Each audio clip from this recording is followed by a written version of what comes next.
Bom dia, meus irmãos. Nós os recebemos com muita alegria nesse que é o primeiro dia da semana.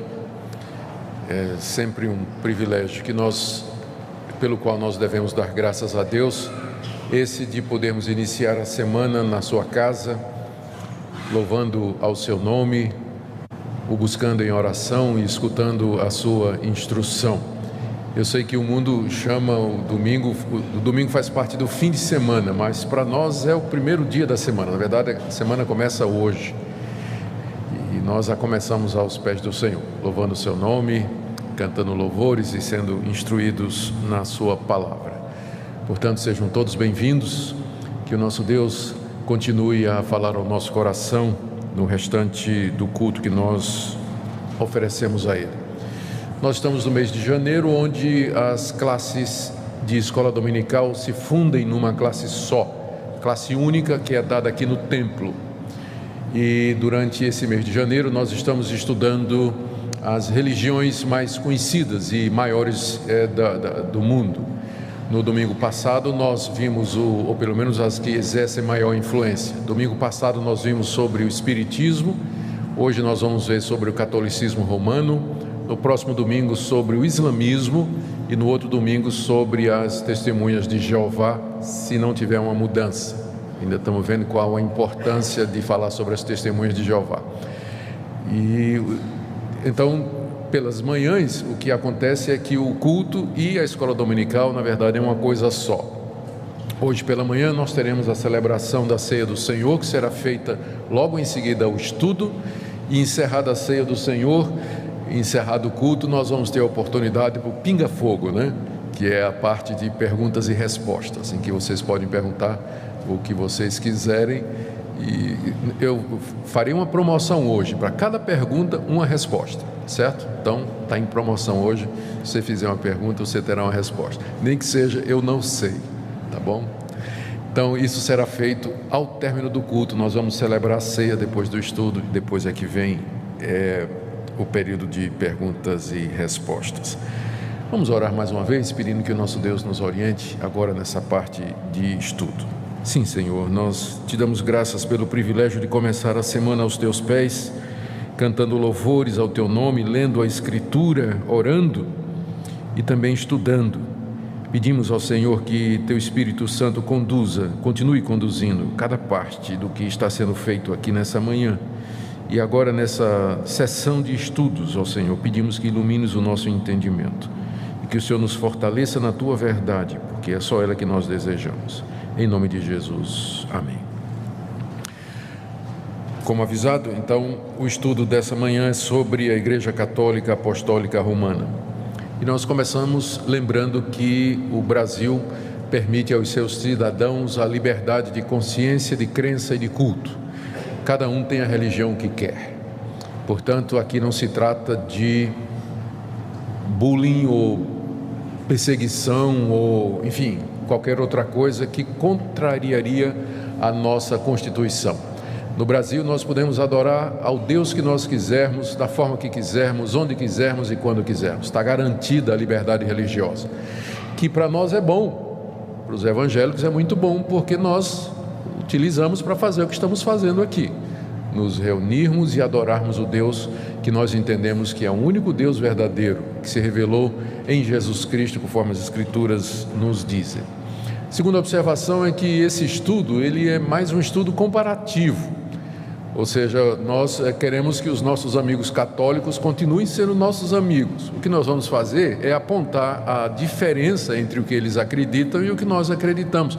E por que nós achamos que essa diferença, ela faz com que não haja de fato nós não podemos nos considerar como sendo parte da mesma religião. Há um movimento chamado movimento ecumênico que deseja que o catolicismo romano e as igrejas protestantes, elas acabem esquecendo as diferenças e andando juntas. Eu vou procurar mostrar hoje de manhã por que isso é impossível. Porque o catolicismo e as religiões, as igrejas que nasceram da Reforma Protestante, elas são absolutamente incompatíveis, não tem como conciliar as duas coisas, é o que eu pretendo mostrar no dia de hoje. Bom, o catolicismo não precisa de apresentação. Eu tenho certeza que tem muita gente aqui que veio da Igreja Católica. Ainda é a religião com o maior número de adeptos no Brasil, que é considerado o maior país católico. Ainda é a maior religião aqui, mas ela vem caindo. Em 1940, 95% dos brasileiros eram católicos. Em 1991, caiu para 83%. Em 2000, caiu para 73%. E no último censo, agora de 2010, o IBGE nos diz que apenas 64% dos brasileiros se declaram católicos, ou seja, tem tido uma queda constante a Igreja Católica em número de adeptos aqui no Brasil. E dessa porcentagem de 64% da população brasileira, apenas uma porcentagem bem menor é que é de fato praticante. Ou seja, considerado em números reais, alguns chegam a dizer que se os evangélicos, que costumam ser mais praticantes, assim o forem, no final, o número de evangélicos e católicos praticantes é mais ou menos pau a pau, né? Chega perto um do outro, e a diferença é que o número de evangélicos vem crescendo a cada censo que é feito pelo IBGE. A igreja evangélica vem crescendo no Brasil, e isso com a passagem de muitos católicos para essas igrejas, especialmente as pentecostais e neopentecostais. Deixe-me dar aqui um pequeno histórico do começo da Igreja Católica. Embora ela diga que começou com Cristo, na verdade, ela toma forma a partir de 324, com o decreto do imperador Constantino, que torna o cristianismo em religião oficial do Império Romano. E multidões então concorrem para a igreja cristã para ganhar o favor do imperador. E não se conformando com a pureza do evangelho simples, começou-se a acrescentar ritos pagãos e modificar doutrinas. Eu vou falar de alguma delas mais adiante. No século XI, na verdade em 1054, houve o grande cisma do Oriente. Foi a primeira grande divisão na igreja chamada católica. As pessoas geralmente pensam que a reforma protestante foi a grande divisão. Não. Bem antes já teve o chamado grande cisma do Oriente, quando os líderes da igreja católica em Roma, sede do Ocidente, e os líderes da igreja de Constantinopla, que era a capital do Oriente, eles discordaram com relação ao papel do Papa, que a essa altura já vinha crescendo. O Papa queria ser o pai de toda a cristandade, mas os cristãos do Oriente, com sede em Constantinopla, disseram: isso aí nós não vamos aceitar. E aí se excomungaram. O Papa de lá excomungou o Papa de cá, e o Papa de cá excomungou o Papa de lá. Então, as duas igrejas se dividiram com excomunhão mútua, e essa excomunhão foi levantada recentemente, em 1965. Então pararam de considerar excomungados e voltaram ao diálogo. Só para vocês saberem, os protestantes foram excomungados durante a Reforma Protestante, e nós não fomos ainda, não suspenderam ainda a nossa excomunhão, né? Então, nós somos excomungados da Igreja Católica, e essa excomunhão nunca foi suspensa, né? Então, essa conversa de irmãos separados, não. Na prática, né, oficialmente, os protestantes são heréticos e são excomungados da Igreja Católica, e de acordo com a doutrina católica, já que fora da Igreja Católica não há salvação, então nós de fato estamos perdidos indo para o inferno. Mas a primeira grande divisão da Igreja Católica foi exatamente em 1054, e já por conta dessa questão do Papa, não é? E aí veio no século XVI uma tentativa de reformar outra vez a Igreja. Havia muita insatisfação com a igreja, que a essa altura já estava organizada, o papado já estava funcionando plenamente, mas havia padres, sacerdotes, professores de teologia dentro da igreja que achavam que estava tudo errado, e a questão da venda das indulgências, né, vender o perdão. O Papa dava um documento escrito perdoando os pecados, e variava o quanto você podia pagar, e isso foi para construir a Catedral de São Pedro, né, lá em Roma. Então os emissários emissários do Papa percorreram a Europa toda vendendo as chamadas indulgências, né? O tesoureiro do Papa era o Tetzel. Ele dizia que quando a moeda caía tilintando no cofre, a alma saía voando do purgatório. Então, Lutero não aguentou isso, né? Lutero e outros diziam, mas isso também é demais.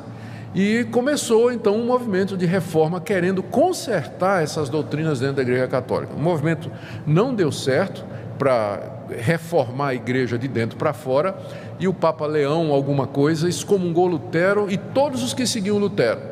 Lutero então saiu da igreja e começou o movimento da reforma protestante na Europa no século XVI. E aí homens como Lutero, Calvino, Zwinglio, John Huss, eles se separaram e aí nasceu a igreja protestante ou reformada, de onde nós viemos. O ano que vem nós estaremos comemorando 500 anos desse movimento, 500 anos da reforma protestante. Bom, a Igreja Católica, logo em seguida, se reuniu em concílio na cidade de Trento, e durante 18 anos ela discutiu o que fazer diante do crescimento da reforma protestante em todo o mundo. E aí esse concílio, que é um concílio extremamente importante, é chamado o Concílio da Contra-Reforma, foi quando a Igreja Católica tomou posição com relação aos protestantes. Eles fizeram o seguinte: as principais decisões que eles tomaram: condenaram a doutrina protestante da justificação pela fé. O Concílio de Trento diz: maldito todo aquele que disser que o homem é justificado somente pela fé. Então, é maldito, é excomungado, anátema, né? Então, disseram isso aí. Declarou que o único texto bíblico autêntico é a tradução de São Jerônimo, no século IV, denominada Vulgata. De fato, um pai da igreja chamado Jerônimo, a mando do imperador, no século IV, ele traduziu a Bíblia do grego, do hebraico e do aramaico para o latim. Não é que não tinha outras versões em latim antes, tinha inclusive uma versão chamada a Velha Latina, mas como havia divergências, então foi pedido que ele fizesse uma tradução, e Jerônimo fez essa tradução. E nessa tradução ele incluiu livros apócrifos, livros deuterocanônicos. Ele fez um trabalho muito amplo. Não é que ele dizia que aqueles livros eram inspirados, mas ele aproveitou e já traduziu aquilo que circulava na época e tudo, né? Então é aí que começa a diferença da Bíblia católica e da Bíblia protestante. O Concílio de Trento diz que a única Bíblia certa é a Vulgata Latina, com acréscimo de 7 livros ao antigo cânon, lista de livros que antes eram usados. Mantiveram os 7 sacramentos da igreja. Os 7 sacramentos, eu não sei se eu me lembro de cabeça aqui, mas é o batismo, a confissão auricular, as ordens, a extrema unção, o casamento, o sacerdócio, e tem mais um que me foge agora, mas são os sacramentos da igreja. Até aqui havia 2 sacramentos, que era o batismo e ceia. Eu esqueci, a ceia. Então, são 7. Havia 2 só: batismo e ceia. E aí o Concílio de Trento reafirma mais 5 sacramentos, ou seja, meios pelos quais Deus traz a sua graça e meios pelos quais o pecador pode obter o favor de Deus. Então acrescentou para 7. Declarou a indissolubilidade do casamento. Então vocês sabem que até bem recentemente não tinha divórcio na Igreja Católica, não é? Inventaram o desquite, não é? Não sei quem lembra da época do desquite aí, não é? Que hoje também não tem mais. Hoje em dia a posição da Igreja Católica tem mudado com relação a isso, mas a indissolubilidade do matrimônio começa aí. O culto aos santos e o culto às relíquias, que são objetos considerados sagrados, foi aprovado pelo Concílio de Trento. Já havia antes, mas ele ratifica que está correto você venerar as imagens, venerar os santos, orar a eles, pedir a interferência deles, e você também cultuar ou venerar as relíquias, tipo assim, um pedaço da cruz, o santo sudário, todos aqueles objetos que estariam ligados à vida de Cristo ou aos santos, aquilo era então, podia ser adorado. É nessa época que surge, um pouco antes, surge o rosário, que é um colar, não é, com 150 continhas, que eles usam para fazer as orações a Maria e a Cristo. E depois o escapulário, que era também uma espécie de veste, né, por baixo da roupa, que era considerada santa. Inclusive, eu procurei essa declaração, como eu não achei, então não trouxe, porque eu não quero dizer o que eu não tenho certeza, mas eu me lembro de ter lido que dizia que se alguém morre com escapulário, então ele de fato vai ter o perdão dos seus pecados. É quando a doutrina também, no Concílio de Trento, a doutrina do purgatório e das indulgências é reafirmada, embora a questão das indulgências sofreu uma repressão por parte da Igreja Católica, porque ela admitiu que houve abusos, não é? Ainda é possível, mas você pergunta, como é que é possível hoje? Sim, a missa de sétimo dia, né? Ela é a forma moderna da indulgência. Você paga essa missa e é uma missa em que é feita oração 7 dias depois pela alma daqueles que foram embora. Então continua se pagando pelo perdão de pecados, né? Só que de uma outra forma. Esses dogmas do Concílio de Trento, que foram passados, começou em 1546, eles nunca foram revogados, né? Nunca foram revogados, então continua valendo para a Igreja Católica. Então, atualmente a Igreja Católica tem uma grande influência política no mundo, ela tenta se revitalizar com papas carismáticos, como o Papa Francisco, mas em todo o mundo ela está experimentando uma diminuição acentuada em sua membresia. Isso se deve à secularização. Na Europa, por exemplo, lá também os protestantes estão perdendo membros, não é? Se deve particularmente ao crescimento do movimento evangélico em todo o mundo. Deixa eu tentar passar para vocês, no tempo que nós temos, algumas doutrinas básicas da Igreja Católica Romana. Primeiro, com relação à fonte de autoridade. Essa pergunta é sempre muito importante. O que é que uma determinada religião ou grupo religioso aceita como fonte de autoridade? A Igreja Presbiteriana diz que a Bíblia e somente a Bíblia é a palavra de Deus. Se você for para os Mormons, eles vão dizer a Bíblia e o livro de Mormon.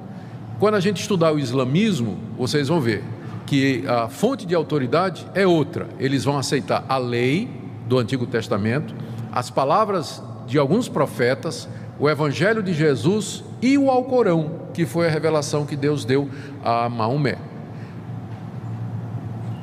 Sempre o Espiritismo, como nós vimos no domingo passado, aceita como fonte de autoridade a Bíblia e as informações dos espíritos através dos médiuns.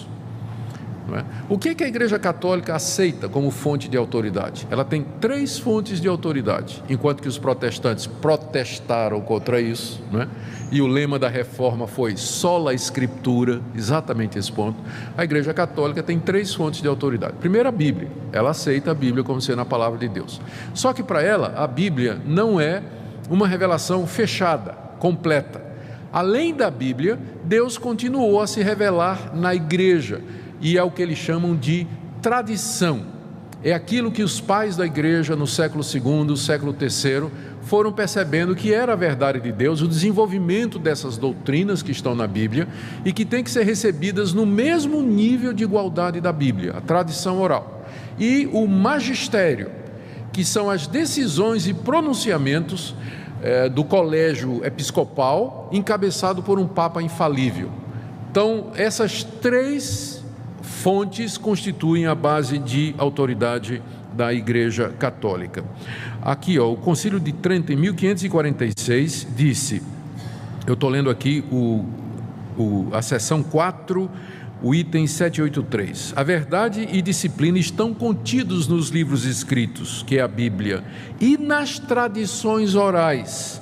Deus é o autor tanto do Antigo e do Novo Testamento, bem como das tradições que se referem tanto à fé como aos costumes, quer sejam só oralmente recebidas de Cristo, quer sejam ditados pelo Espírito Santo e conservadas em sucessão na Igreja Católica. E o Concílio Vaticano II, em 1965, ratificou: a Sagrada Escritura é a palavra de Deus, que foi escrita por inspiração do Espírito Santo, e a sagrada tradição, por sua vez, transmite integralmente aos sucessores dos apóstolos a palavra de Deus. Ou seja, em resumo, a Igreja Católica aceita essas 3 fontes. Isso explica porque você vai encontrar na Igreja Católica dogmas que não estão na Bíblia. Tipo assim, a virgindade perpétua de Maria, Maria nasceu sem pecado, Maria subiu aos céus depois da morte, nada disso está na Bíblia. Mas é que o católico não aceita só a Bíblia, ele aceita a revelação constante que Deus vem dando através da igreja, através dos concílios e através dos papas. Então, na hora que você puxa a discussão só para a Bíblia, não é? Aí o católico que conhece a sua doutrina vai dizer, sim, mas a Bíblia não é a única fonte de verdade. A igreja, ela continua recebendo revelações de verdades da parte de Deus. Em resumo, essa é a principal diferença.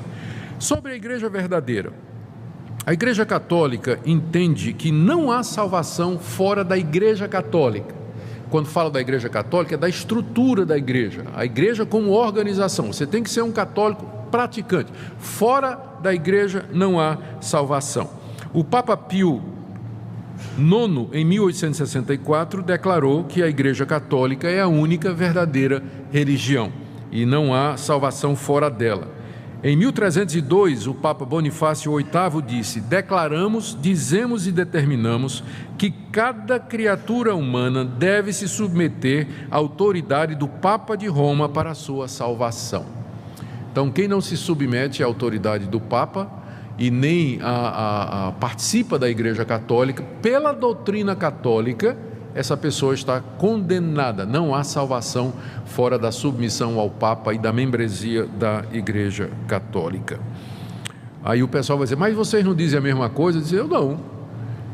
Para mim, onde houver fé no Senhor Jesus Cristo como Senhor e Salvador, acompanhada de arrependimento de pecados, ali tem salvação. A pessoa pode estar na igreja que for, mas se ele crer em Jesus como seu único e suficiente Salvador, está arrependido dos seus pecados e espera somente em Cristo para a vida eterna, ali está o meu irmão, ali está a igreja.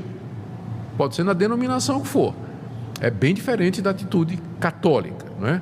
Tem que estar na igreja católica para poder ser salvo. Um outro ponto aqui, que é básico para a igreja católica, é a doutrina do sacerdócio dos padres. Nós vamos chamar de sacerdote, porque eles fazem uma distinção. Então, mas o sacerdote que é o padre, né? O sacerdote católico. O Concílio de Trento, de 1546, considerou o sacerdote como sendo capaz de perdoar pecados como Deus. Não a pessoa do sacerdote, mas é que ele está representando Jesus Cristo. E essa doutrina católica do sacerdócio dos padres, o padre funcionando como mediador entre Deus e os homens, eles entendem que é uma continuação do sacerdócio do Antigo Testamento. No Antigo Testamento, Moisés estabeleceu pessoas, sacerdotes, que ofereciam sacrifícios sobre o altar e intercediam diante de Deus pelo povo. E se voltava para o povo e pronunciava a absolvição, o perdão de pecados. Eles entendem que o sacerdote católico exerce a mesma função, só que agora, em vez de sacrifícios, o sacerdote media a missa, é o santo sacrifício da missa. Então, em vez de ser um sacrifício de um animal, é o pão e o vinho, que são o corpo de Jesus.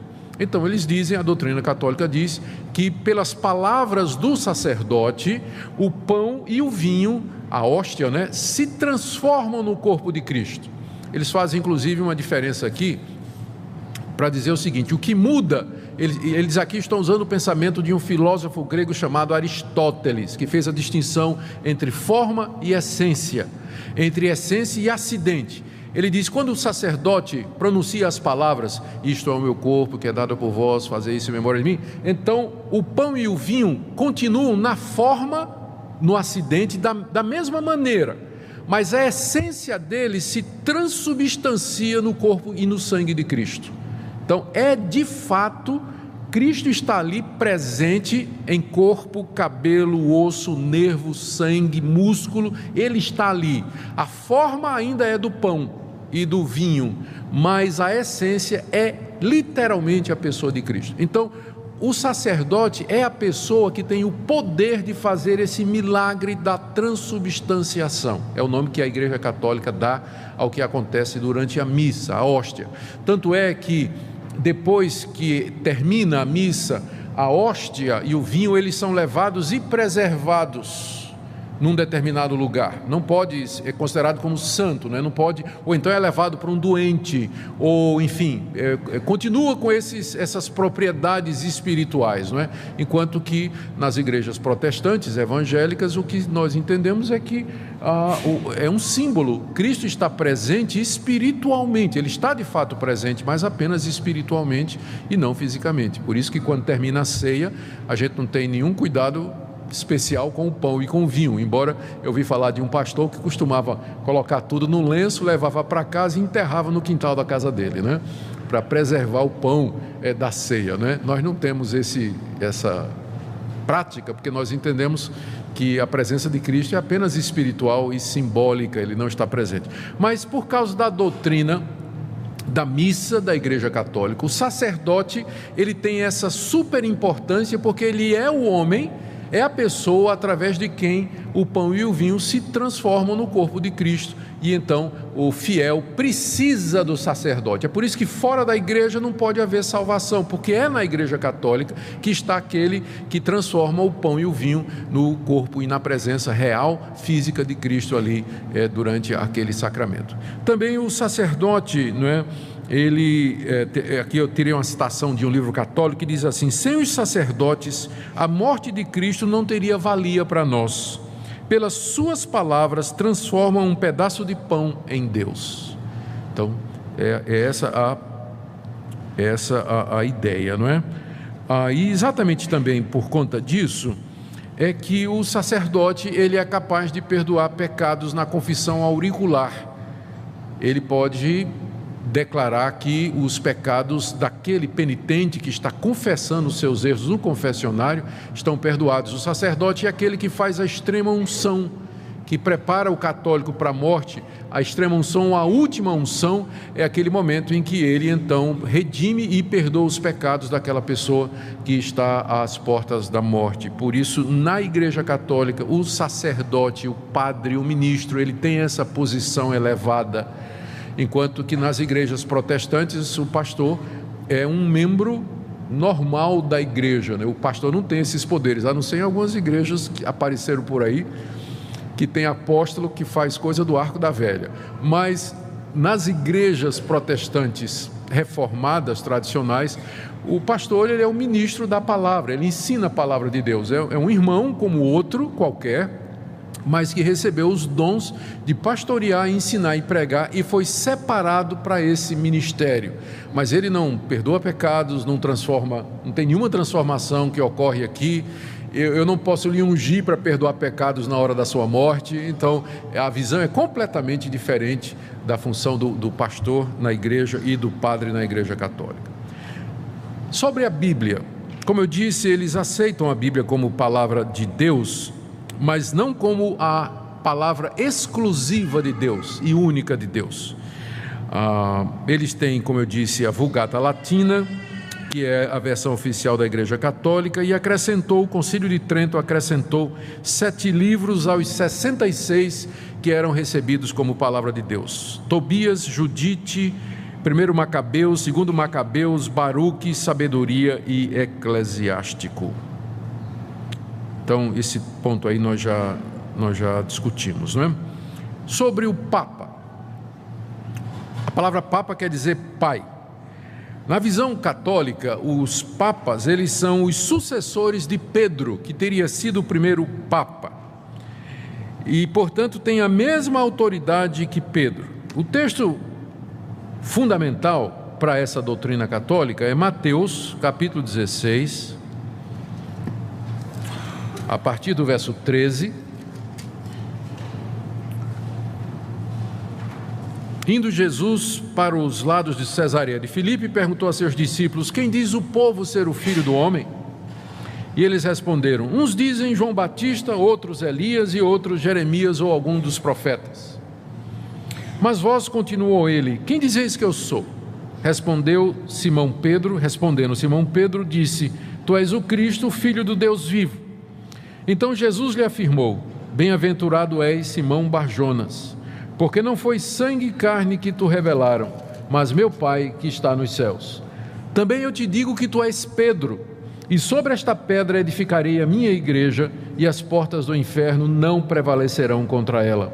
Dar-te-ei as chaves do reino dos céus. O que ligares na terra terá sido ligado nos céus, e o que desligares na terra terá sido desligado nos céus.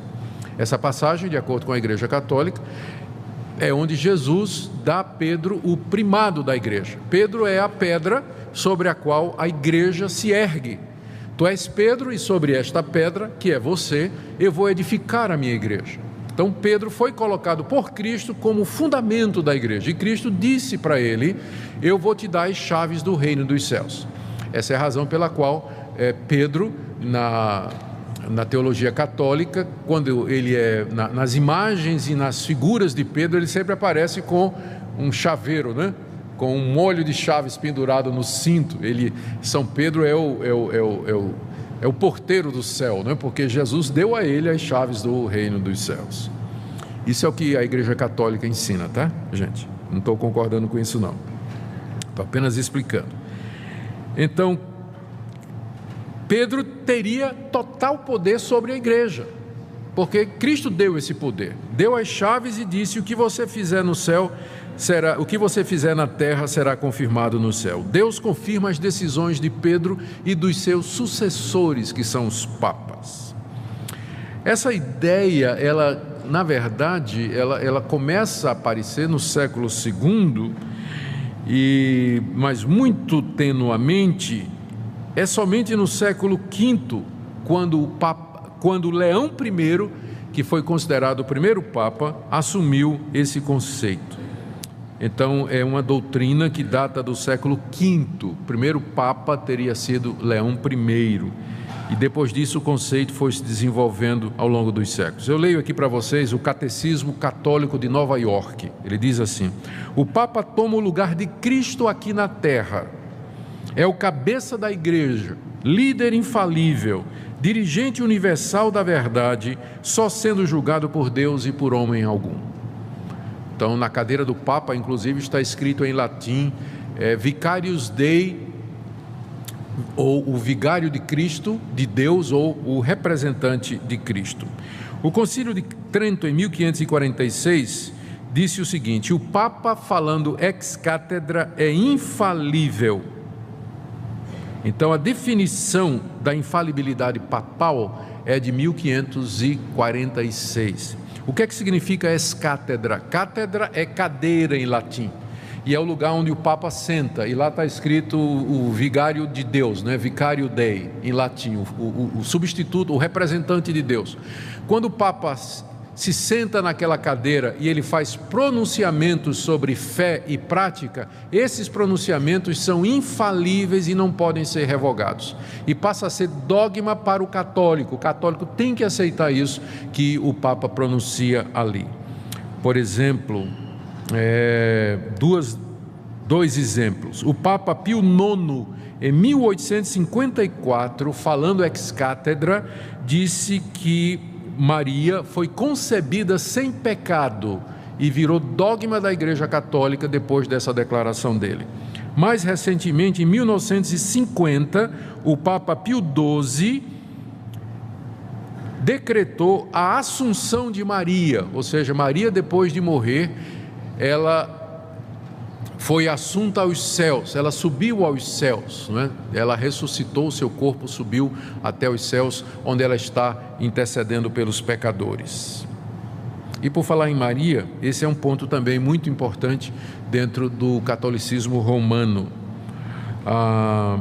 Em 431, o concílio de Éfeso chamou Maria de Mãe de Deus.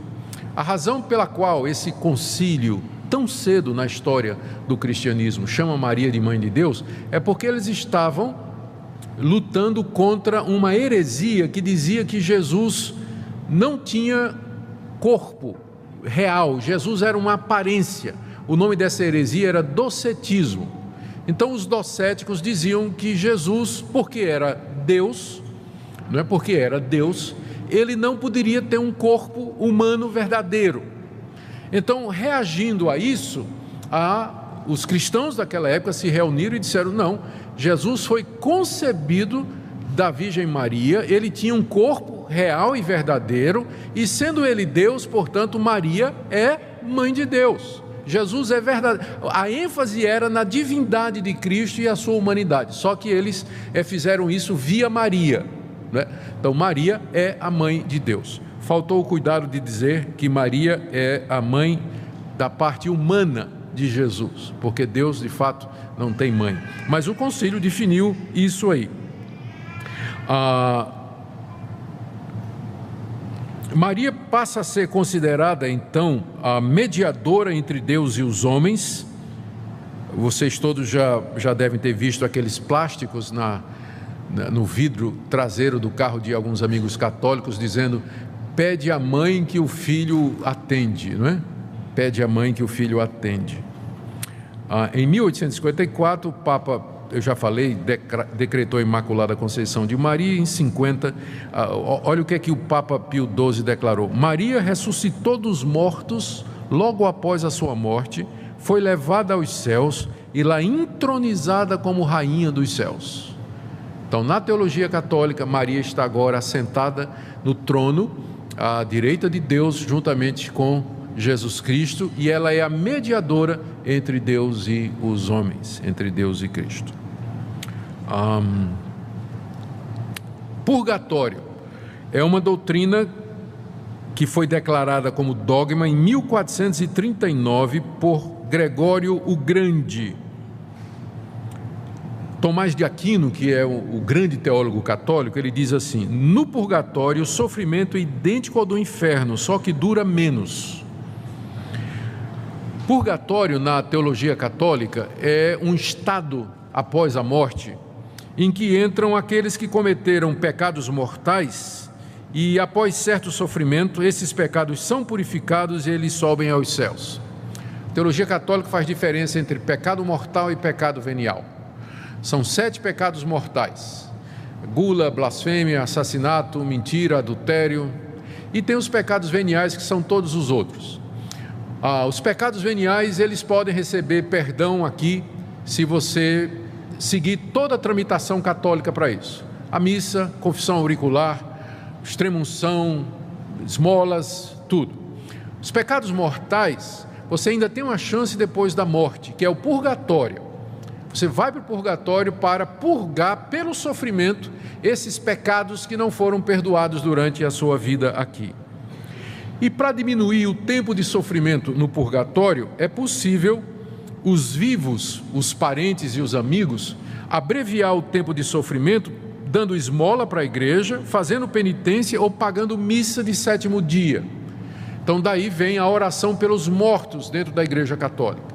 A orar por aquelas almas que estão no purgatório, para que o sofrimento delas seja abreviado e elas possam imediatamente passar para o céu depois do tempo de sofrimento. Então pode-se e deve-se orar pelos mortos, pagando a missa de 7º dia, para que se abrevie seu tempo no purgatório e logo se vá ao céu. Sobre imagens, que é geralmente uma das grandes diferenças, que os protestantes são os primeiros a apontar, a dizer para o católico que ele pratica idolatria. Se você disser para um católico que conhece a doutrina de que ele está praticando idolatria, ele vai dar uma risada, dizendo: você não entende. Não, existe uma diferença na igreja católica entre veneração e adoração. Adoramos somente a Deus, mas veneramos os santos. Então, como é que isso começou? Isso começou no século VI com o Papa Gregório Magno. Ele achou que era interessante introduzir na igreja imagens e pinturas dos santos, de Jesus, de Maria, para inspirar os analfabetos, as pessoas que não conseguiam conceber o Evangelho, pessoa que tinha capacidade pequena de entender, e é um pessoal que entende mais gravura e imagem. Então esse Papa, ele entendeu que trazendo para dentro da igreja as imagens e os símbolos ajudaria numa forma de catequese para as pessoas, não é? Só que isso que começou com um objetivo didático, para ensinar, acabou sendo corrompido e as pessoas começaram, na verdade, a se dirigir às imagens dos santos, enfim, para fazer as suas devoções. Em 787, o segundo concílio de Nicéia regulamentou isso e fez essa distinção. Disse que venerar vem do verbo grego douléo, que significa servir, e é a atitude que o católico pode ter para com os santos, para com as imagens e as relíquias. Eles veneram, no sentido que eles respeitam, eles fazem devoções, dirigem orações, fazem pedidos aos que já morreram, mas a adoração, que vem do grego latreu ou latria, é dirigida somente a Deus. Só que na prática o catolicismo popular não tem a menor ideia dessa distinção. A gente sabe disso. As pessoas, na verdade, se curvam mesmo diante das imagens, diante da imagem de Maria, e prestam a essas imagens adoração, dirigem orações, fazem pedidos, fazem promessa, cumprem voto. Então, se isso não é adoração, eu não sei o que é. Acaba sendo uma distinção semântica apenas, porque na prática é a mesma coisa. No catecismo, o catecismo católico, ele traz a lista dos 10 mandamentos, e é interessante. O terceiro mandamento, o segundo mandamento que está na Bíblia, inclusive na Bíblia deles, diz: não farás para ti imagens de escultura, não as adorarás, nem lhes darás culto. É o segundo mandamento, que proíbe que os que conhecem a Deus façam imagens ou representações de Deus ou de qualquer outra coisa e preste culto àquela imagem. O catecismo católico tirou esse mandamento, e para completar 10, dividiu o 10º mandamento em 2. O 10º mandamento diz assim: não cobiçarás a mulher do teu próximo, não cobiçarás coisa alguma do teu próximo, nem o seu boi, nem o seu jumento, nem nada. O que é que o catecismo católico fez? Ele dividiu esse mandamento em 2. O 9º mandamento passa a ser: não cobiçarás a mulher do teu próximo, e o 10º mandamento passa a ser: não cobiçarás as coisas do teu próximo. Por quê? Porque tirou o segundo mandamento, que diz: não farás para ti imagem de escultura. Então, os 10 mandamentos no catecismo católico é diferente dos 10 mandamentos que você tem aqui, porque foi excluído o mandamento a respeito das imagens. Embora na Bíblia católica, na Vulgata, tenha. E, por fim, talvez a diferença mais importante é a justificação do pecador diante de Deus. Como é que a pessoa é justificada diante de Deus? A teologia católica admite que Cristo morreu na cruz pelos pecadores, admite que Ele deu sua vida para perdoar pecados. Contudo, a justificação do pecador, o perdão que é dado ao pecador, não é um ato de Deus em que Ele nos considera justo e nos perdoa os pecados de uma vez para sempre. Mas o que é que acontece? Deus infunde, Ele derrama dentro de nós a sua graça e a sua justiça, que nos capacita a fazer boas obras. Então, dessa combinação de Deus dando a sua graça no coração do pecador, e o pecador fazendo caridade, obedecendo os mandamentos, indo para a igreja, seguindo os sacramentos, então dessa cooperação é que o pecador morre na esperança de ser salvo. Enquanto que na teologia protestante, a pessoa é salva pela fé, é um ato de Deus, Deus perdoa de uma vez por todas e, portanto, a pessoa pode ter certeza de que está perdoado e salvo. Na teologia católica, o católico não pode ter essa certeza, porque a salvação é uma cooperação entre a graça de Deus e as obras do pecador. Então, nunca vai poder ter certeza, né, de que você de fato vai ser perdoado, que você não sabe se as suas obras elas são em número suficiente ou a cooperação é suficiente para garantir isso.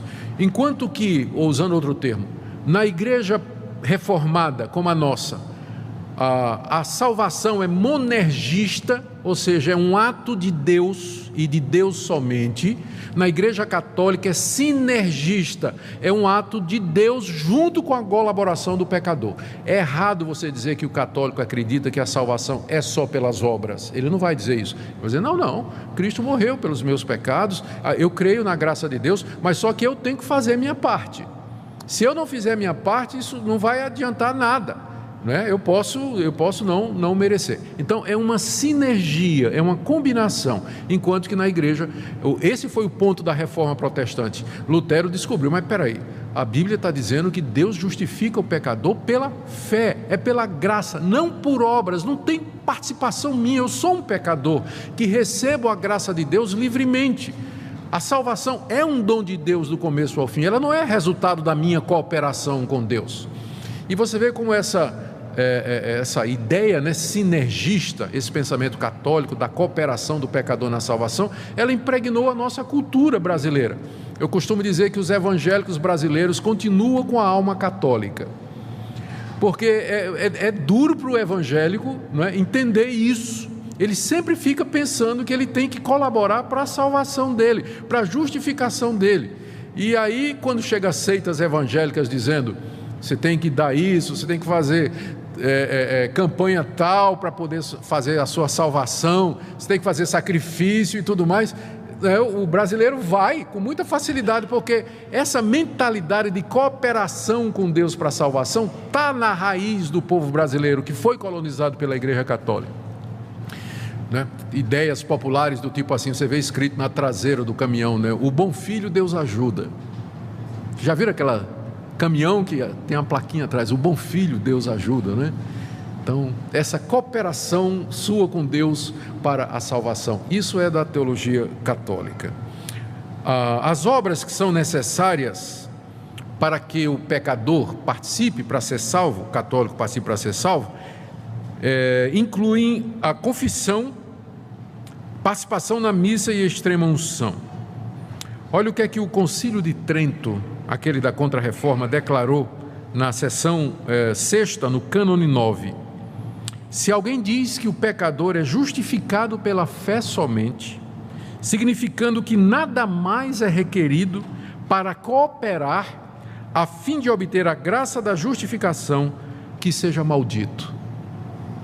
Ou seja, nós somos, de acordo com o Concílio de Trento, malditos, porque nós cremos exatamente nisso, que a justificação é pela fé.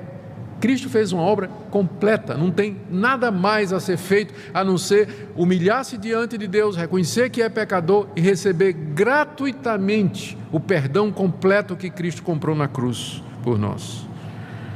Muito bem, estas são algumas das doutrinas fundamentais e principais da Igreja Católica. Em que é que os protestantes então divergem, não é?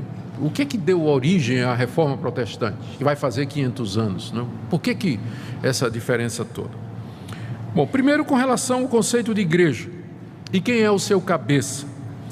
De acordo com a Escritura, e eu quero aqui pegar Efésios, capítulo 1,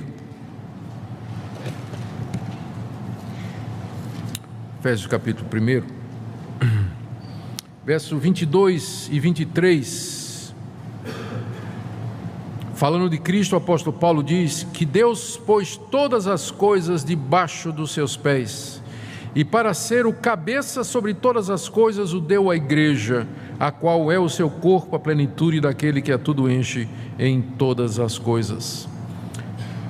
E aqui no capítulo 5 da carta aos Efésios,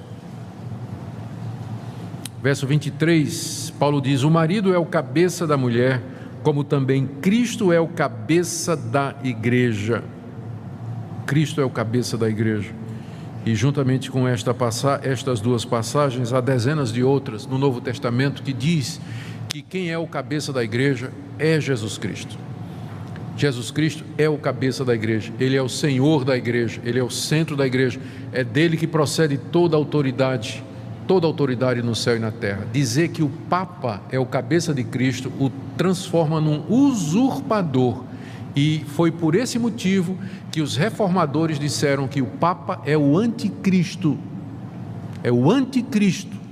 aquele que a Bíblia diz que iria se levantar contra Cristo e tomando o lugar de Cristo. A confissão de fé da Igreja Presbiteriana do Brasil afirma isso, que o Papa é o anticristo, porque ele se declara o cabeça da igreja e o líder supremo da cristandade. Então, de acordo com teologia protestante, não é? Essa é uma usurpação, querer tomar o lugar de Cristo dentro da sua igreja. Membros da igreja são todos aqueles que nasceram de novo pela fé em Cristo Jesus. Evangelho de João, capítulo 1.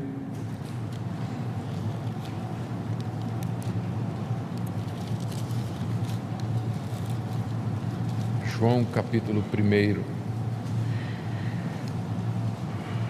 Verso 11: Ele veio para o que era seu e os seus não o receberam.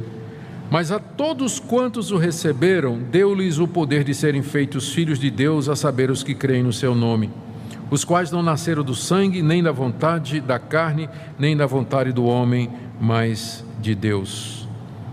Filhos de Deus, membros da Igreja de Cristo, são todos aqueles em todo lugar que creem em Jesus Cristo como sendo o Filho de Deus.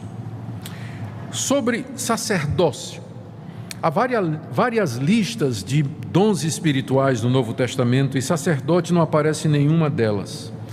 Quando a Bíblia fala sobre sacerdote, se refere a Cristo como sendo o único sacerdote que nós temos.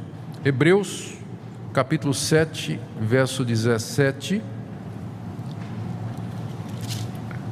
onde se refere a Cristo dizendo,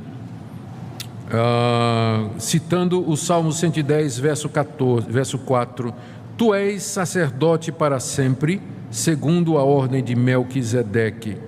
O que o autor da carta aos Hebreus está dizendo é que os sacerdotes do Antigo Testamento eram da tribo de Levi e faziam parte de uma ordem temporal. Eles foram constituídos durante um tempo para ministrar aqueles sacrifícios de animais que eram tipos e figuras de Cristo.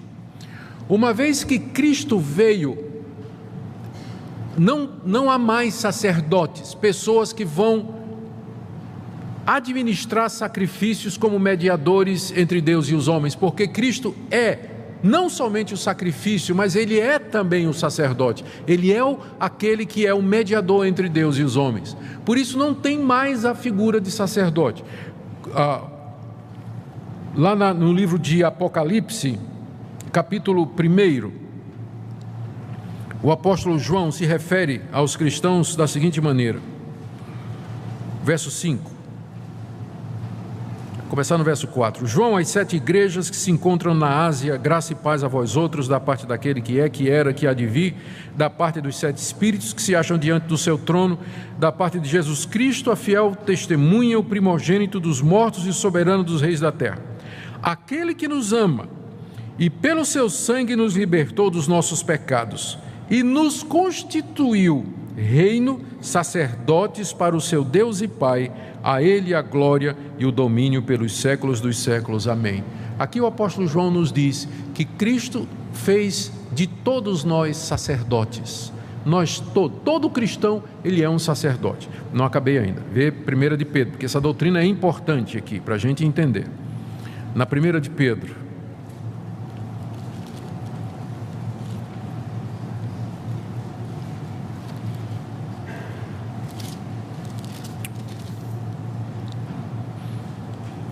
capítulo 2,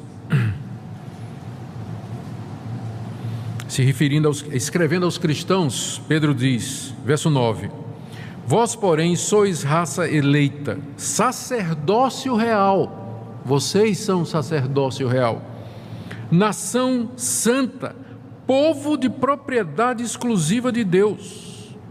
Pedro se refere aos cristãos como sendo sacerdócio real, nação santa, povo exclusivo de Deus. Quando os reformadores iniciaram a reforma da igreja no século XVI, eles acabaram com essa distinção entre sacerdócio e leigo, entre esse ofício de sacerdote, não é? Que era o mediador entre Deus e os homens, e o laicato. O leigo é aquele que não é sacerdote. E os reformadores disseram que todos os crentes são sacerdotes. Daí veio a doutrina do sacerdócio universal de todos os crentes. Todos os crentes têm acesso a Deus, todos os crentes podem ministrar de acordo com os dons que eles receberam, E aquilo que o crente faz na sua vocação, como dona de casa, médico, pedreiro, motorista, vaqueiro, agricultor, aquilo é um serviço que ele presta a Deus. Então, essa doutrina do sacerdócio de todos os crentes foi fundamental no entendimento das diferenças, porque na Igreja Católica o sacerdote é aquela classe de pessoa especial que funciona como mediador entre Deus e os homens, através de quem vem a graça, vem o perdão e a misericórdia.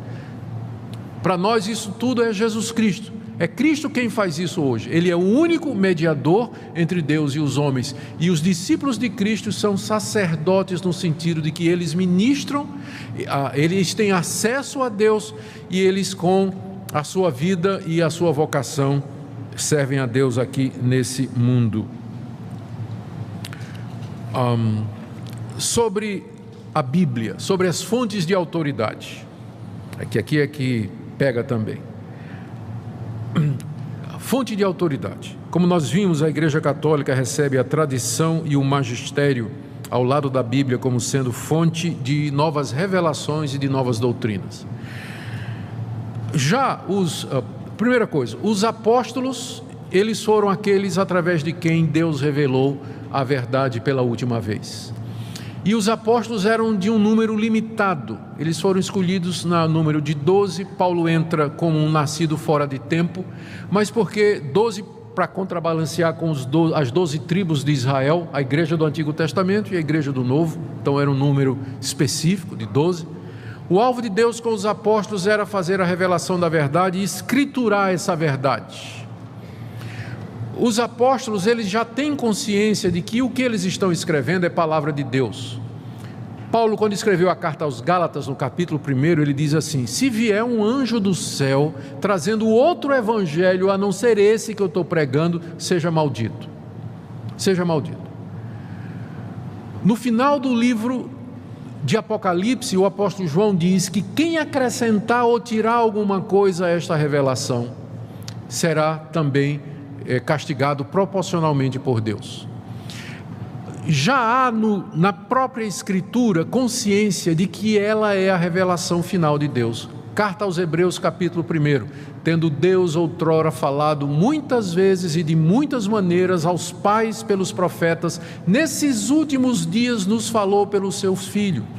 Cristo é a última, a maior e a revelação final de Deus para nós. O Novo Testamento registra essa revelação, e ao encerrar a Bíblia, Deus, entendam o que eu vou dizer, não tem mais nada a nos dizer. O que Ele queria nos dizer, Ele nos disse através de Moisés, dos profetas, de Cristo e dos apóstolos. Ponto final. Já há consciência na Bíblia de que o que passar disso não vem de Deus. Os apóstolos já começaram a lutar com os falsos profetas. Quem eram os falsos profetas na época de Paulo, Pedro, João? Eram pessoas que diziam que tinham um novo entendimento ou uma revelação além daquela que os apóstolos estavam ensinando. Os apóstolos combateram ferozmente aquilo ali, dizendo: não tem, acabou. Judas, a carta de Judas. Judas é irmão de Jesus, é o irmão de Jesus que escreve essa carta. Ele diz assim: eu estou escrevendo essa carta para encorajar vocês a lutar pela fé que de uma vez por todas foi dada à igreja. Já foi dada de uma vez por todas. Então o que vem além disso é de homens.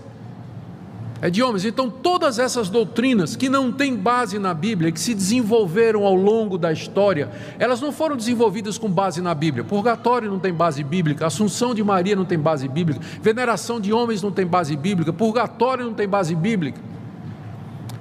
Foi desenvolvido depois e sem fundamentação bíblica alguma. Sem fundamentação bíblica alguma. Então essa é a grande diferença.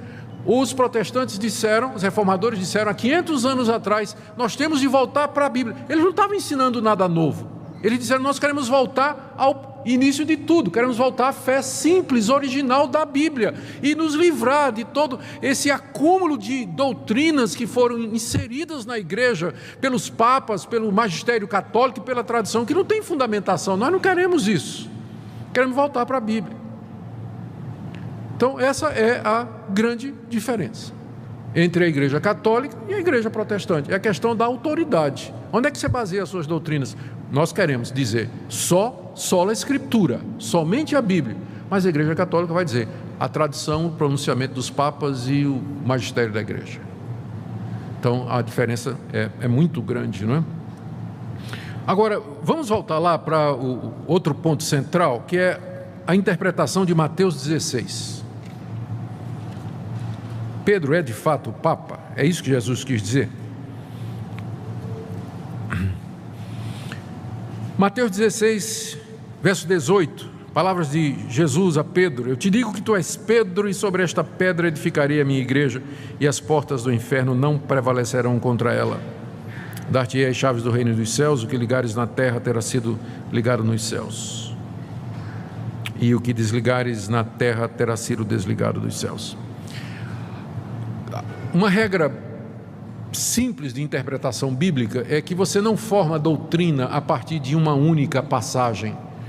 Como a Bíblia foi dada progressivamente e seus escritores são vários, você tem que ver como é que aquela verdade ela é apresentada em outras passagens da Bíblia. A pergunta é: o resto da Bíblia confirma que Pedro é o Papa, é a pedra, é o chaveiro do céu, infalível, a quem Jesus deu toda a autoridade? A resposta é um sonoro não. Não. Vamos conferir. Logo depois que Jesus deu essas palavras a Pedro, se a gente continuar lendo, olha o que é que nós encontramos. Verso 21. Nesse tempo começou Jesus a mostrar aos discípulos que era necessário seguir para Jerusalém e sofrer muitas coisas dos anciãos, dos principais sacerdotes e dos escribas, ser morto e ressuscitado no terceiro dia. Então Pedro, a quem Jesus já tinha dito: tu és Pedro, e sobre essa pedra edificarei minha igreja, darei as chaves dos céus, etc. Pedro, chamando-o à parte, começou a reprovar a Jesus, dizendo: tem compaixão de ti, Senhor, isso de modo algum te acontecerá. Mas Jesus, voltando-se, disse a Pedro: arreda, Satanás, tu és para mim pedra de tropeço. A pedra aqui é de tropeço.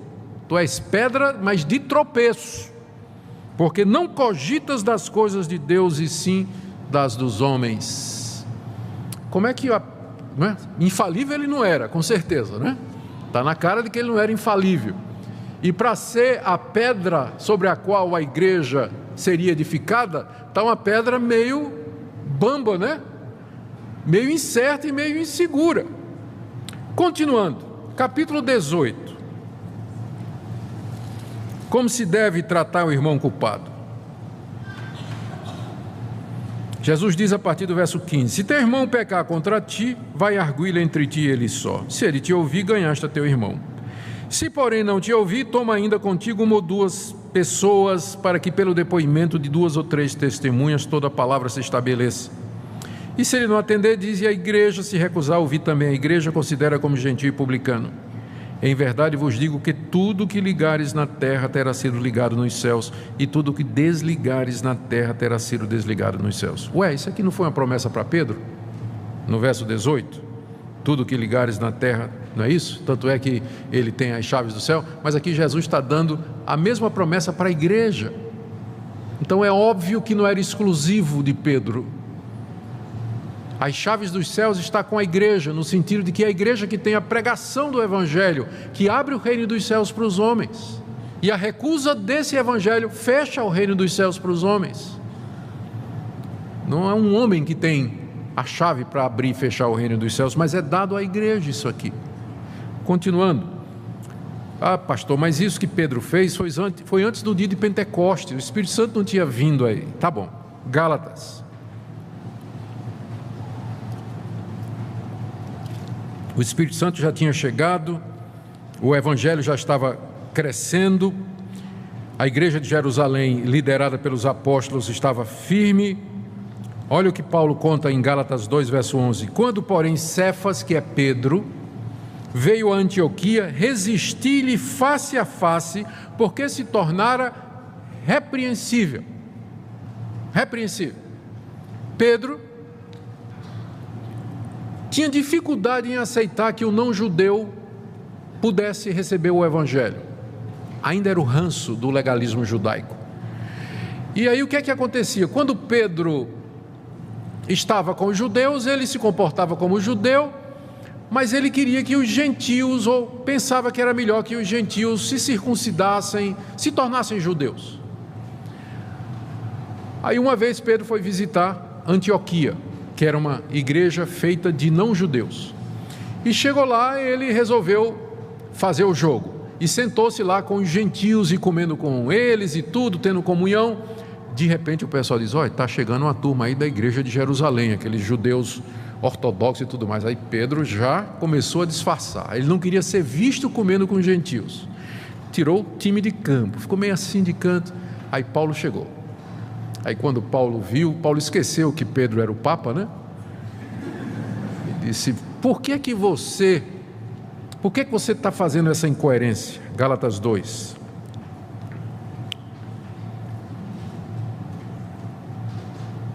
Verso 14: quando vi que não procedia corretamente segundo a verdade do Evangelho, eu disse a Cefas na presença de todos: se tu, sendo judeus, vive como gentio e não como judeu, por que obrigas os gentios a viverem como judeus? Ele expôs a incoerência de Pedro. Então, é um Papa que não é, se for Papa é falível, né? Porque pelo menos há vários outros, há pelo menos 2 registros do erro. Mas vamos perguntar a Pedro quem é a pedra. A melhor coisa é isso, né? A gente ir direto na fonte e perguntar: Pedro, quem é a pedra então? Abra aí na primeira carta de Pedro.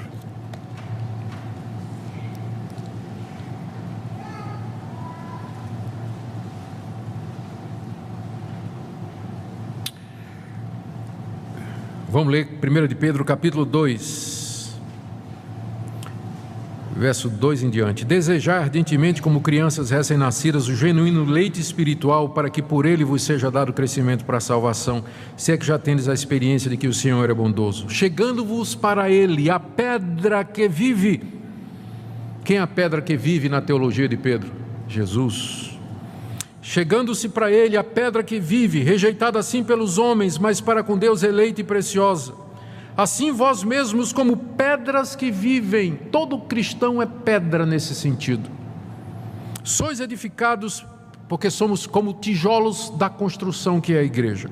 Sois edificados casa espiritual, para ser de sacerdócio santo, a fim de oferecer de sacrifícios espirituais agradáveis a Deus por intermédio de Jesus Cristo. Só nessa passagem você tem resposta a 2 dogmas católicos. A pedra é Cristo, e nesse sentido todos os crentes são parte do edifício. E todos eles são sacerdotes que oferecem a Deus sacrifícios espirituais através de Jesus Cristo. O Papa Pedro matou a teologia aqui, né? Por isso está na Escritura: eis que ponho em Sião uma pedra angular, eleita e preciosa, e quem nela crê não será de modo nenhum envergonhado. Para vós outros, portanto, o que credes é preciosidade, a pedra angular. Mas para os descrentes, a pedra que os construtores rejeitaram, essa veio a ser a principal pedra angular, pedra de tropeço e rocha de ofensa. Cristo é a pedra sobre a qual está edificada a igreja. E para quem não crê, ele é uma pedra de tropeço. A pessoa bate e cai em Cristo. Ele é a pedra. Mas então o que Jesus quis dizer quando disse a Pedro: tu és Pedro, e sobre esta pedra edificarei a minha igreja? A resposta é que a pedra ali não é a pessoa de Pedro, mas a confissão que Pedro tinha feito no verso anterior. Jesus perguntou: quem vocês dizem que eu sou? Qual foi a resposta de Pedro? Tu és o Cristo, o Filho do Deus vivo. E Jesus disse: tu és Pedro, e sobre esta pedra, esta declaração que você fez, eu vou construir a minha igreja. Agora bate com o resto da Bíblia. O resto da Bíblia diz que a pedra sobre a qual a igreja se edifica é Cristo, o Filho de Deus. Você ainda pode dizer assim: se você quer insistir que Cristo está dizendo tu és Pedro, e sobre esta pedra, Jesus estava apontando para Pedro, é o Pedro confessante, é o Pedro enquanto dizendo tu és o Cristo, o Filho do Deus vivo. E ali ele está representando todos os cristãos que confessam essa verdade. A igreja é edificada sobre a verdade de que Cristo é o Filho do Deus vivo, o Salvador do mundo, o único mediador, e não a pessoa frágil, incoerente do apóstolo Pedro, e muito menos dos seus sucessores. Só para vocês terem uma ideia, sobre a infalibilidade do Papa. O Papa Adriano II declarou que o casamento civil era válido, mas o sucessor dele, Papa Pio VII, condenou como inválido. Eugênio IV condenou Joana d'Arc a ser queimada viva como feiticeira. Benedito XV declarou Joana d'Arc santa. Um disse que era feiticeira, o outro disse que era santa. Clemente XIV acabou com os jesuítas. Pio XII os restaurou. Sisto V recomendou a leitura da Bíblia, mas Pio XII e outros papas condenaram. Então, onde é que está a infalibilidade? Então, essa é uma doutrina que nós, inclusive tem católicos que não engolem, não é? Essa doutrina da infalibilidade do Papa.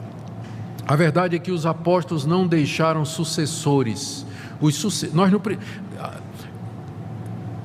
A Igreja de Cristo, ela é apostólica, no sentido de que ela está edificada sobre a doutrina dos apóstolos. Mas eu não preciso de um apóstolo hoje, porque quando eu abro a Bíblia, eu ouço o apóstolo Pedro, o apóstolo Paulo, o apóstolo Mateus, o apóstolo João. Eles estão aqui com você, comigo. Deus preservou o que eles escreveram. Nesse sentido, a igreja é apostólica, porque ela está edificada sobre a doutrina dos apóstolos e dos profetas. Eu não preciso de um representante ou descendente ou sucessor vivo de uma linhagem histórica que remonta ao tempo dos apóstolos ou ao próprio Jesus Cristo. É nesse sentido que eu me considero um cristão apostólico, porque a minha crença está baseada naquilo que os apóstolos ensinaram. Meu problema não é com Igreja Católica, porque a Igreja Católica significa simplesmente universal. Apostólica também não tem um problema com isso.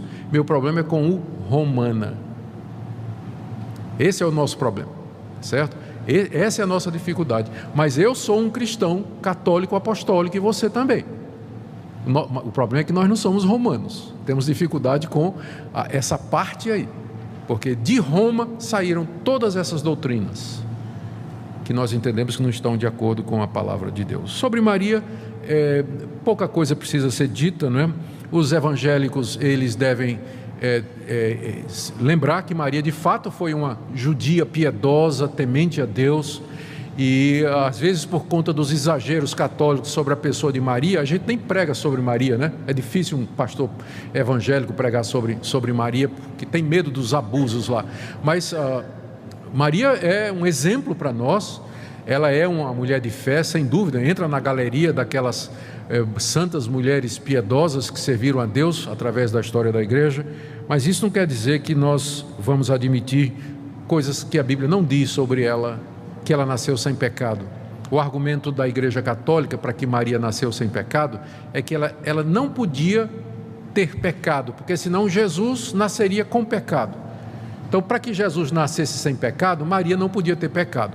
Mas aí você vai ter que usar o argumento ad hominem ou ad infinito. Então Maria, a mãe de Maria, também não podia ter pecado. E a mãe da mãe de Maria também não podia ter pecado. E aí você vai ter que admitir a existência de uma linhagem que vem de Adão, de pessoas que nunca tiveram pecado para poder resultar em Cristo Jesus. Vejam o absurdo disso aí. A respeito dela ser mediadora entre Deus e os homens, não é? A Bíblia nos diz em 1 Timóteo, capítulo 2, de 5 a 6, há um só Deus e um só mediador entre Deus e os homens, Jesus Cristo, o homem. E em João 14, 6, Jesus Cristo disse: eu sou o caminho, a verdade e a vida, ninguém vem ao Pai senão por mim. Então está muito longe da Bíblia o dogma a respeito de Maria. Sobre a missa nós já explicamos que o sacrifício de Cristo foi feito de uma vez por todas e ele não se repete. E, portanto, na ceia nós apenas celebramos em memória. Sobre o purgatório, a Bíblia é muito clara. Mais uma vez, você não encontra na Bíblia a doutrina do purgatório, que depois da morte a pessoa vai purgar os seus pecados através do sofrimento nesse lugar. Quando a Bíblia descreve o que acontece depois da morte, é sempre dizendo que há apenas dois lugares, dois estados e duas situações. Em João 3, 16 a 18 está dito que Deus amou o mundo de tal maneira que deu o seu Filho unigênito para que todo aquele que nele crê não pereça, mas tenha a vida eterna. E aí ele acrescenta no verso 18, dizendo assim: quem nele crê não é julgado, O que não crê já está julgado, porque não crê no nome do unigênito Filho de Deus. Quem crê será salvo, quem não crê já está condenado. Pronto. É assim que a Bíblia descreve. A história do rico e Lázaro, lá de Lucas 16, volta a dizer isso. 2 pessoas morreram, uma foi para o céu, outra foi para o inferno. Não havia consciência do que estava acontecendo, desejo de retornar, tudo aquilo foi vedado, o lugar era a situação era fixa e imutável. Hebreus capítulo 9, verso 27, aos homens está ordenado morrerem uma só vez, depois disso vem o juízo. Não há nada na Bíblia que fale de uma segunda chance depois da morte ou um período de purgamento de pecados. O dia da salvação é hoje, aqui e agora, pela fé em Jesus, nós resolvemos o nosso destino. E na prática, na prática eu ia dizer que não tem diferença entre venerar e adorar, já falei sobre isso. E por fim, a salvação, que é o ponto de maior divergência, né? Efésios capítulo 2, a palavra de Deus é muito clara a respeito disso. Efésios capítulo 2, versos 8 e 9, foi um verso muito usado na Reforma Protestante. Pela graça sois salvos, mediante a fé, e isso não vem de vós, é dom de Deus, não de obras, para que ninguém se glorie. É nessa verdade, nessa pedra que nós nos firmamos. E pensando agora já nas conclusões, por isso que nós não podemos considerar a Igreja Católica Apostólica Romana como uma igreja irmã. Quando um amigo católico é convencido da verdade que os protestantes ensinaram e ele deseja se tornar membro de uma igreja protestante, ele é rebatizado, exatamente porque nós não consideramos o batismo católico como sendo válido. Não é válido porque a intenção é outra. Esqueci de mencionar isso aqui. O batismo na igreja católica, ele tira a culpa do pecado original. Para nós o batismo não tira culpa, nem lava pecado de ninguém. É o símbolo da aliança que Deus tem conosco e com os nossos filhos. A Confissão de Fé de Westminster, nós já dissemos, considera o papado como sendo o anticristo, ou como expressão do anticristo, alguém que toma o lugar de Cristo aqui nesse mundo. A Igreja Presbiteriana proíbe os pastores de realizar culto ecumênico com sacerdote católico. Então, não me convide na sua formatura, se você quiser um culto ecumênico, eu vou ter que ficar constrangido, mas vou dizer não, porque a Igreja Presbiteriana proíbe os seus pastores de participar de culto ecumênico, exatamente porque não considera a Igreja Católica como sendo uma igreja irmã, uma igreja que seja irmã. Quer dizer então que não tem crente verdadeiro na Igreja Católica? Não, eu não estou dizendo isso. Na verdade, eu creio que tem. Pela graça de Deus, eu creio que há pessoas dentro da Igreja Católica que já entenderam, mas aí eles não vão se sentir muito bem em casa, lá, né? A pessoa que entendeu que ela foi salva pela graça, pelo sacrifício completo de Cristo, e ela crê somente em Jesus Cristo, ela vai começar a se sentir incomodado com a veneração aos santos, a relíquia, a ênfase em Maria como mediadora, a exortação para que seja submisso ao Papa e aceite esses dogmas, né? Pode até haver, eu creio que há gente que crê de fato em Jesus e somente em Cristo para a sua salvação na Igreja Católica, mas eu acho difícil compreender como é que ele se sente confortável quando ele ouve estas outras coisas que são tão contrárias àquilo que ele acredita, que Cristo e somente Cristo é o Salvador, que Padre não perdoa pecado, confissão não perdoa pecado, extrema unção não perdoa pecado, quem perdoa pecado é Deus mediante Jesus. Quando eu me arrependo e creio nele, confesso os meus pecados e peço perdão. Então, como dissemos, no Brasil há liberdade de crença, não é? Todo mundo acredita no que quiser, e aqui não se constitui nenhum embaraço ou bullying, não é, dos nossos amigos católicos, apenas explicando as diferenças que há entre aquilo que nós cremos e aquilo que a Igreja Católica acredita. Vamos orar. Nosso Deus, nós não queremos apenas um debate de opiniões, mas nós queremos ficar firmes na verdade. E nós entendemos que essa verdade está revelada na Bíblia. Nos ajuda a entender a Bíblia com clareza, a não acrescentar nada e que tudo que nós façamos tenha fundamentação na Bíblia, porque ela é a tua palavra, palavra de Deus, como espada, martelo, rocha, fogo, escudo, lâmpada. São todas essas figuras que ela usa para nos dizer da sua importância e da sua exclusividade. Pedimos, nosso Deus, que nos perdoe quando fomos além da Bíblia ou ficamos aquém do que ela ensina. Nós queremos pedir também quando, às vezes, temos sido intransigentes com aquelas pessoas que não pensam como nós. Nos ajuda a amar e a mostrar a verdade em amor. E nós oramos por aqueles que estão aqui nesta manhã e que ainda não compreenderam a verdade simples do Evangelho, que teu Filho Jesus é a pedra, a rocha, quem nele crê não será envergonhado, e que nele há plena e completa salvação. Ajuda os nossos filhos a entender a importância da igreja, da classe de catecúmenos, da doutrinação.